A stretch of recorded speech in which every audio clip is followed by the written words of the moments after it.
teiksim, mānijas, ir oligarhi, 2 cilvēki, jeb 3 nozaguši valsti. Mēs visi ar mūsu vairāk vai mazāk klusēšanu un piedalīšanās esam nozaguši šo valsti. Kur jūs domājat, tie cilvēki, kas sēž cietumā, bija vien paši, jeb tos, kurus tagad lok visādos locījumos, tie vien paši nozaga valsti? Nē, viņus apkalpoja simtiem un simtiem cilvēku. Un ja mēs visi tagad, teiksim, sāksim šaustīt, jeb tiesāt, valsts pārvērtīsies par trakomāju. Tāpēc es domāju, ka ir 20 gadi, mēs varam sākt jaunu skaistu dzīvi.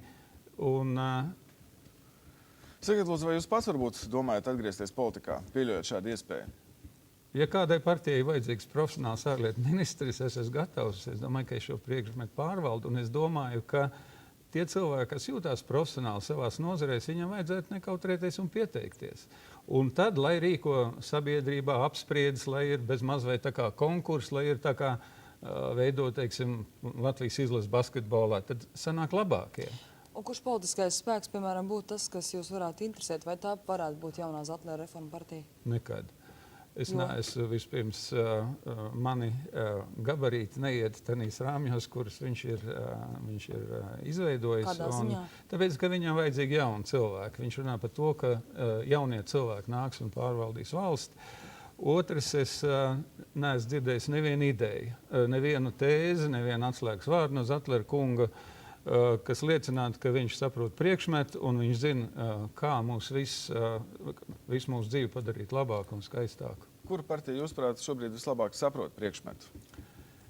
Es neredzu nevienu partiju, kur šodien nākt klajā ar kaut kādām revolucionārām idejām par to, ka mums jāiet 20 gadus atpakaļ, tā kā Tautas frontes laikā, un jāvienojās. Toreiz mēs spējām vienoties visi par to, kā mēs sasniegsim neatkarību, un mēs to sasniedzam. Bet šobrīd jūs redzat, piemēram, kādu reālu politisko spēku, kuram, jūs varētu teikt, šodien, jā, es būtu gatavs pievienoties šai partijai. Viss, kas būs gudri diezgan man piedāvāt, tad es to redzētu. Pagaidām neviens to nav darījis vēl.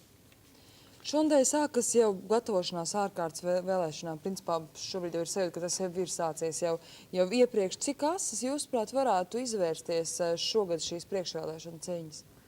Ja Zatlers, Urbanovičs, Šlesers, Lembergs vienojas par to, ko es iepriekš runāju, un ja prezidents pieturēsies pie šī principa, ka jāveido profesionāļu valdība, ka ir jārunā par idejām, ir jāatrāda sabiedrībai tie cilvēki, kas spēj to darīt, tad šī kampaņa varētu būt ļoti interesanta, viņa varētu būt ļoti pozitīva, tā būtu ideju kampaņa, un es domāju, ka tas vies sabiedrībai cerības, ka beidzot šis referendums ir izkustinājis šo vēzumu, un mums ir visi iespēja dzīvot daudz labākā Latvijā, nekā mēs dzīvojam šodien. Vai jūs, prāt, tas ir ticams attīstības scenārijs? Es tam ticu, un man kāpēc liekas, ka Bevziņš ir diezgan drosmīgs un revolucionārs cilvēks labā nozīmē, kurš varētu iet pa šādu ceļu, jo viņam nav ko zaudēt. Domāju, ka arī tie instrumenti viņam ir visvajadzīgie, tā kā man ir liels cerības. Šobrīd jau vairākas partijas jau runā par to, kāda varētu būt, piemēram, viņu sadarbība, tad, ja šie politiskie spēki tiek ievēlēti, piemēram, Zatlers plus Vienotība. Kādu jūs redzat to, kāds ar šodienas acīm varētu izskatīties tas koalīcijas modelis? To tikai pateiksim tad, kad būs notikušas vēlēšanas, jo viss šīs runas tagad ar to es iešu, ar to es neiešu, tas ir slikts, tas ir labs, tas ir oligarhs, tas ir kaut kāds cits blēds, un tāpēc tam nav nekāda nozīme. Es klausos, ko runā, teiksim, Zatlers, kas šobrīd ir viens no populārākiem politiķiem. Viņam nav sistēmas, viņš arī nezina.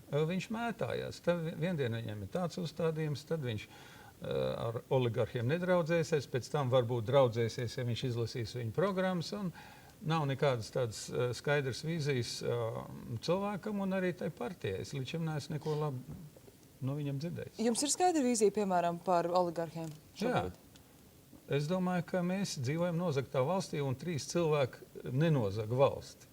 Es domāju, ka mēs visi esam, es jau atkārtojos, bet mēs visi esam pie tā vainīgi, un tāpēc ir jābeidz šīs te žonglēt ar šīm frāzēm, kuras neko nenozīmē.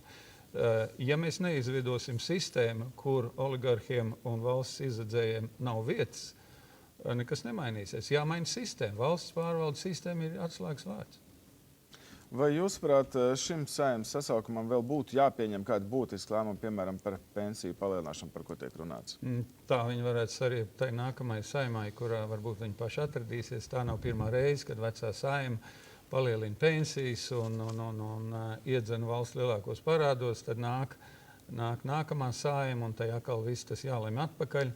Es nedomāju, ka prezidents Bērziņš ļaus, jeb dos viņam tādu iespēju, jo Saeima var sanākt tikai tad, ja sasauc prezidents.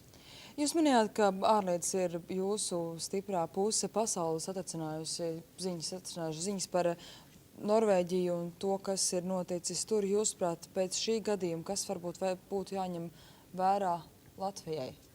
Es domāju, ka tie procesi, kas notiek pasaulē, integrācijas procesi, viņi atsevišķās valstīs rada nacionālistu bažas par to, ka viņiem būs jādzīvo netīrā Norvēģijā vai netīrā Latvijā, un tāpēc viss, kas nav savējie, pret tiem ir jācīnās, un šīs ir bīstams tendences, un ja šīs tendences neizravē saknē, tad parādās cilvēki, kuri ir spējīgi uz tādām slepkavībām, par kuru runā tagad visa Norvēģija, Eiropa.